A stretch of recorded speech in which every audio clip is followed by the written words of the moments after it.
In this video, I'm going to be teaching you guys how to be sub 5 on Pyraminx.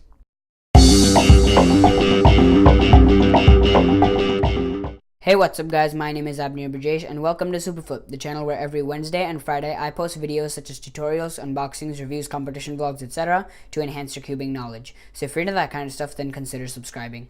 So I believe that the sub 5 barrier is one of the biggest barriers in Pyraminx speed solving.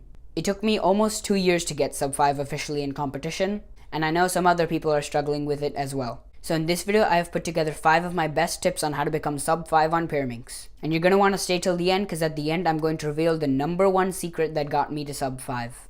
So the first tip I have for you guys is to get a really good Pyraminx. If you plan to get good at the event, you really need to have a good one because you can't get away with anything terrible like a QJ or something.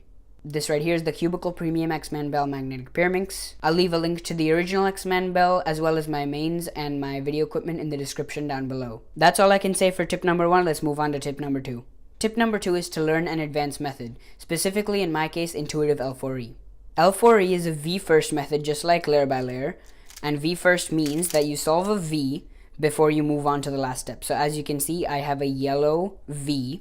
In layer by layer, you would usually finish off the layer, but in L4E we're not going to do that. Instead, what we're going to do, it's already done for us, but I'll show you one more time. What we're going to do is we're going to put a solved edge in the back just like this, and then we're going to solve the last 4 edges, L4E, with one algorithm. I'll give you guys one more quick walkthrough before we move on to tip #3. So as I said, we're going to be solving a V. So right here we have the green V. Then we are going to solve the rest with one algorithm. If you guys would like me to make a full-fledged intuitive L4E tutorial, then tell me in the comment section down below. Tip #3 is to turn faster. I see a lot of beginner Pyraminxers going like this instead of going like this. This is really bad because this is limiting your time when you could be doing this and getting much faster times. So if you're sitting down watching TV and there's a Pyraminx next to you, just pick it up and spam random algorithms. I usually do 3 sledges in a row like this.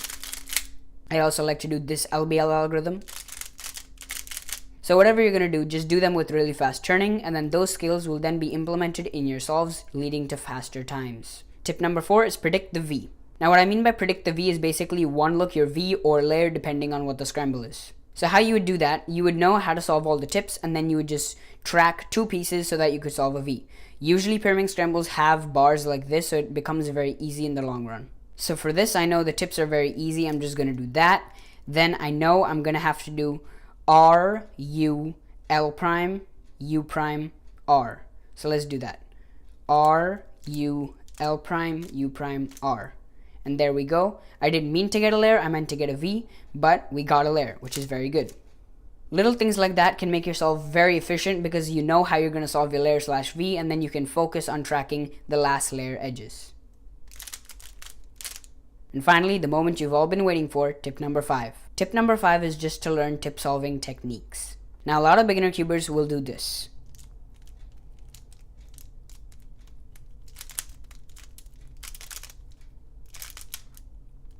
Now, if you see what I did there, I solved all the tips and then I solved the Pyraminx like regular.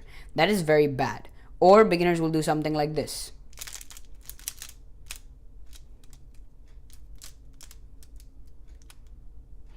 Now if you see what I did there, I did the cube and then I solved all the tips. That is also very bad because then you have to look at the cube, you have to keep rotating, and it's just not good. Tip solving techniques can really help because if a beginner has to do this, they might usually do that, but instead a more advanced cuber might do something like this. That move right there was just putting my thumb right here, putting my pointer finger right here, and just using my thumb and just turning with this pointer at the same time. So I'm pushing with my pointer, but I'm also pushing with my thumb. Just like that. Some more tip solving techniques could be solving the tips while doing the layer or V. So what I would do here is while I would turn this thing right here, I would be solving these 2 tips. Then before I do the lefty sledge, I would turn this, then I would do it. Then I would insert, solve this tip, and then I would just continue like regular. I really hope those 5 tips helped you guys get sub 5. If it did, then remember to give it a like and share it with a friend who could use these tips as well. Subscribe to the channel for weekly uploads on Wednesday and Friday. And don't forget to comment any video ideas, comments, questions, or suggestions you might have. Thank you guys so much for watching this video, and I'll see you on the next one. Bye!